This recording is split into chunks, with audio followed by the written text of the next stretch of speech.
Este fin de semana, muchachos, me imagino que lo leyeron en verdad porque lo hablamos por interno, pero para los que no, se realizó una entrevista a Andrés Facio, quien fuera vicepresidente de la NFP, con Arturo Salá y también con Sebastián Moreno. Renunció incluso al mes de asumir en el directorio de Sebastián Moreno. Y hay una entrevista que es bien interesante, que es bien crítica, además, con el ambiente que hay dentro de la NFP.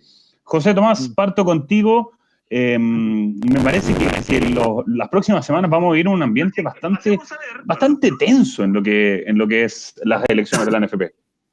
Sí, la verdad es que bastante, no sé si reveladora porque lo venía comentando el Chama hace varias semanas, que era más o menos el mismo análisis que había hecho el propio Sebastián Moreno con los presidentes en algunos de estos últimos consejos virtuales que habían tenido, que en el fondo estaba quedando mal la figura del presidente, la figura del dirigente, que se estaba asociando siempre a malos manejos, no dijeron corrupción o robos, pero a malos manejos, a una mala forma de obrar, eh, a un ambiente quizás un poco sucio, porque al final terminan siempre metidos en cagüines de bien poca monta. Sí. Y bueno, lo dice en cierto sentido Facio de que el ambiente es malo porque cada uno está velando por sus propios intereses y así nunca se van a poner de acuerdo, pero a mí me pasan cosas cuando escucho hablar a Facio porque recordemos que él integró primero la directiva de Arturo Salá y él fue vicepresidente y, digámoslo, él siempre tuvo la intención de presidir la NFP una vez que se fuera Arturo Salá y se encontró con que de nuevo iba a ser el segundo. Y él sentía que por negociaciones con televisión, con el propio Reinaldo Rueda, incluso con algunos jugadores de selección, algún premio, no me consta, pero es lo que dicen, en alguna de ese tipo de negociaciones se vio involucrado y pensó que iba a tener más peso, pensó que él iba a ser el sucesor y no le gustó, parece mucho ser el segundo de un Sebastián Moreno que antes era su par y a los 2 meses dejó todo tirado. Claro. Entonces, me parece que si vamos a hablar de climas, él tampoco contribuyó mucho en ese sentido. Sí, Pancho, bien crítico Andrés Facio sobre Sebastián Moreno. Habló de mucha individualidad, de que se hacían tomas de decisiones como grupo y después al momento final era uno nomás el que ponía la decisión decidida. Era bastante crítica, ¿no? ¿Qué te generó esta entrevista a ti? A mí la verdad me gustó la entrevista de Facio, creo que tiene razón en gran parte de lo que dice, yo concuerdo con el flaco, que acá nadie contribuyó mucho a que el clima fuera mejor. Ahora, cuando trabajas en un ambiente como este, hacer un clima apto para trabajar debe ser recontra complicado porque acá hay interés económico, hay intereses personales, hay intereses de que se sigan tapando cosas de la época de Jadwe, hay un montón de intereses involucrados que para una persona que viene de afuera del mundo del fútbol, como el caso de Facio, es cierto que había sido dirigente de la Católica en algún minuto, pero él está mucho más relacionado al mundo del tenis. Encontrarse con esta clase de gente debe costar un mundo. Hay una parte en la entrevista donde, tal como dice el flaco, acusa de individualista a Sebastián Moreno, y lo acusa directamente de traidor, porque él dice, a mí me encargaron a hacer las elecciones, me fui de vacaciones, y cuando volví, las decisiones que se habían consensuado las había tomado en sentido absolutamente contrario a Sebastián. Todos sabemos, ordenado por quién en esa época, el que mandaba en la NFP, en la época de Moreno, era Victoriano Cerda, el dueño de Huachipato, y todo se hacía de acuerdo a lo que quería Cerda. Y cuando Moreno se intenta desmarcar de Victoriano Cerda, le hacen la cama de la manera que se le hicieron, y miran, terminan con el gobierno del fútbol chileno en el piso, caído, con una FP, una NFP, bien digo, de transición, pero esperando un cambio que la verdad, en cuanto a esto, yo no veo por dónde se puede producir. Yo creo que es la misma gente que va a seguir gobernando el fútbol. Sí. Sí, va a haber. Mucha gente pregunta si Pancho Aguiluz tiene BTR. Me parece que tiene tatuado el nombre de la empresa aquí en la frente. Sí. Así que vamos a tratar de ir arreglando aquello. Pero Chama, yo te quiero preguntar, tú como un hombre muy ligado históricamente en el fútbol, ¿por qué sale Andrés Facio a dar estas declaraciones justo en este momento, poco más de un mes para las siguientes elecciones? ¿Hay algún otro interés? ¿Mera casualidad? ¿Qué huele que está saliendo? A ver, interés a lo mejor de él, como decía por ahí el flaco, de querer ser presidente o volver a tener quizá un cargo en la NFP. No lo veo por ese lado leyendo la entrevista porque creo No, ya no, que, ya no. claro, fue enfático de hecho y sobre todo en tratar de interiorizar un tema, el cual, si bien es cierto, creo que es la gran problemática que existe en la NFP, con esto de que muchos grupos quieren cogobernar, de que no hay una gobernabilidad desde el presidente, de que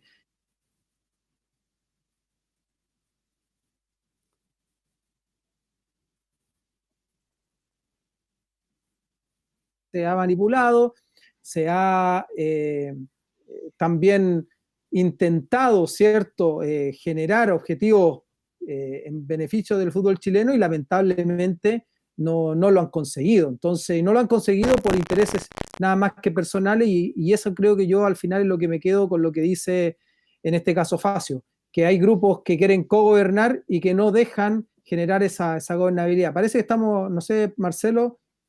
Estamos al Si aire, nos estamos al aire, escuchan, Chamita. estamos al Estamos con aire, algunos perfecto. problemitas técnicos. Ya sabemos que el día, la lluvia, acá en Santiago llueve 2 milímetros y se va todo al carajo, ¿no? Y sí, Mira, tenemos algunos sí, problemitas, pero seguimos al aire. hay algo que el Pancho marcaba con respecto a que no se ve un buen futuro y que van a seguir gobernando los mismos. Y sí, van a seguir gobernando los mismos porque los estatutos así lo dicen.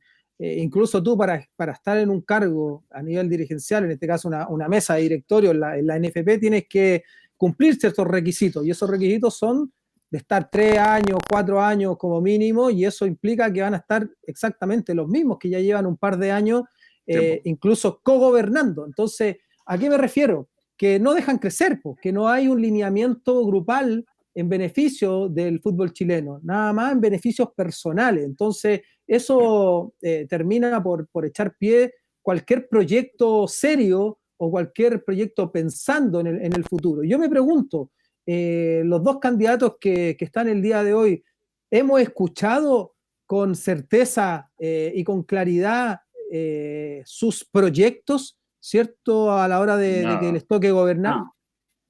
Nada. Es que eso es lo que hablábamos el otro día. Uno puede analizar los nombres de ambos mandos, pero todavía no sabemos qué van a proponer, qué va a pasar con el fútbol joven. Veníamos hablando de este problema de los extranjeros, cuántos extranjeros van a querer por equipo. El año pasado había uno que se quería pasar de listo con 7 por equipo, tal como era hace 10, 12 años. Entonces, me parece que también, en cierto lado, a ellos les conviene que no se esté hablando ese tema, porque les vamos a ver todas las yayitas.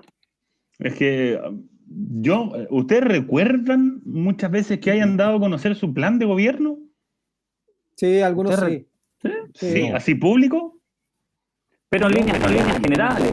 Último, recuerdo poco y nada. Pero fíjate que ni Arturo Salá, que vendió la pomada durante 30 años con los proyectos, presentó un proyecto serio para ser candidato a presidente de la NFP. O sea, Sí.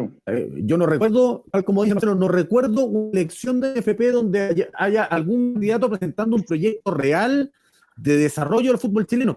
Estamos hablando de gente, entiendo que lo vamos a tocar más adelante, pero gente que es dueña de clubes, agarra técnico de un equipo que no es el suyo y se lo lleva a dirigir a Argentina.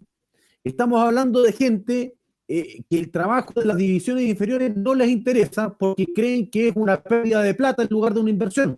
Sí. Estamos hablando de gente que se ha dedicado, en algunos casos, a robar dejado de para adelante sin que nadie fiscalice absolutamente nada. Estamos hablando de gente que de fútbol sabe bien poco. Estamos hablando de gente que se enriqueció gracias a ser coscado de prestando de plata a clubes. O sea, estamos hablando de gente a la que le conviene que le vaya mal a los clubes para poder hacer un negocio. Ese es el tipo de gente que está hoy día intentando entrar al NFP. Sí, bueno, mira, acá Alexander Lavín dice algo que es muy cierto. El proyecto da lo mismo porque después se improvisan. Muchas cosas que se dicen, que vamos a meter plata en el fútbol joven, en el fútbol femenino, en no sé qué, bla, bla, bla. Y después ni eso va cambiando ni eso camino. hemos escuchado. Y ni eso está. Porque por último, es entendible que no van a hacer público su plan, porque tampoco es una actividad pública, pueden dejarlo entre cuatro paredes, pero las entrevistas que han dado, tampoco han dado, no, obvio, pero las entrevistas que han dado tampoco han mostrado por dónde van los tiros. Y sabe No, que, pero va a salir alguna entrevista en La Tercera, en el Mercurio, en el diario que sea, que afortunados que sean, donde van a hablar los dos y van a hacer la comparativa, pero de ahí a la realidad, de ahí a lo público, lo veo lejano. Pancho. es de interés público y ojo que se desarrolla con la plata de la gente. O sea, el que paga la entrada al estadio, el que está suscrito al canal de fútbol, o sea, el que finalmente termina moviendo el negocio es la gente. Es cierto que hoy día la plata proviene de la televisión, pero esa televisión se paga gracias a la gente. O sea, acá debería haber al menos, para maquillar un poco la ignorancia, para maquillar un poco la nariz de estos gallos, debería haber por lo menos un gesto hacia el gallo, hacia nosotros que somos los que financiamos la actividad. Si finalmente cuando tú pagas el CDF, cuando tú pagas al estadio, tú estás financiando el fútbol y esa gente merece un mínimo de respeto por último para hacer la parada. Sí.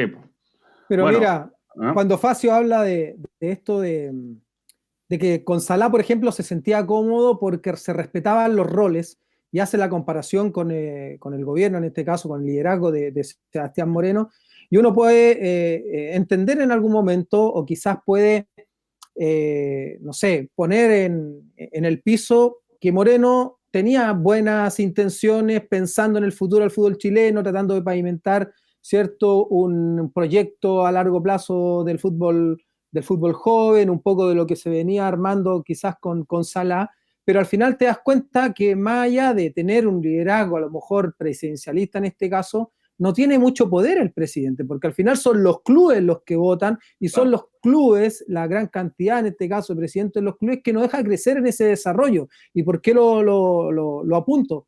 Porque a lo mejor vamos a escuchar una propuesta de alguno de los dos candidatos, va a llegar con muy buenas intenciones, pero después el bando contrario, porque hoy día no se ve unidad, se ven bandos contrarios, o sea, hay dos muy bien marcados y ambos aprovechan uno que otro de tirarse bombas constantemente para bajar al otro. Entonces ya empiezan desde la entrada a buscar el sillón presidencial, en este caso de la NFP, con conflictos. Entonces, ¿qué pasa si sale A? ¿Qué pasa con el B? El B va a entrar inmediatamente a sabotear todo lo que quiere llevar a cabo el A para negociar. Entonces, la unidad no existe porque ahí siguen los conflictos de intereses y mientras no piensen en grupo, no piensen en un solo liderazgo, en un solo proyecto a futuro, el fútbol chileno, la verdad, va a ir cada vez en una curva descendente en todos los sentidos, a nivel transversal. Oye, y agregar que Facio dice, obviamente, que se sentía más cómodo por Salá, pero en verdad lo que no dice es que con Salá él hacía cualquier cosa, o sea, tenía chip libre para todo mientras